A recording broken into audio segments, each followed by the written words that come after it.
Ay, nako. Hindi na talaga nagli-liberal arts ang mga tao. Ako kasi professor ako ng Philippine history eh.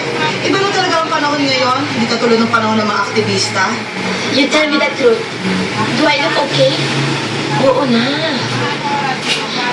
Totoo? Not baduy? Daisy, hindi ka baduy, okay? You sure? Ano ba gusto mo gawin ko kaya namin pakita ng gown? Labas na doon ko! Usap-usapan doon sa faculty namin ha. Lahat nag-a-abroad. Aba nung isang linggo, 3 sa mga batang professors namin at yung mga magagaling ha. Nag-migrate na rin. Ang mga naiwan, mga may iba na katulad namin. Diba darating ang panahon, puros matatanda na lang ang may iwan dito sa Pilipinas. Saglit lang naman ng toko.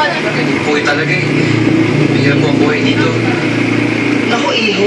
Noong pa man, yan ang angal ng mga tao. Panahon pa lang yung magsaysay. Yan ang reklamo nila. Si magsaysay.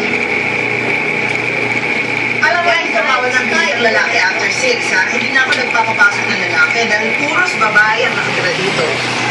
Po yan. Ay, naku, hindi ka counted. Pamangkin kita eh. Anak yan ang youngest sister ko, si Louie.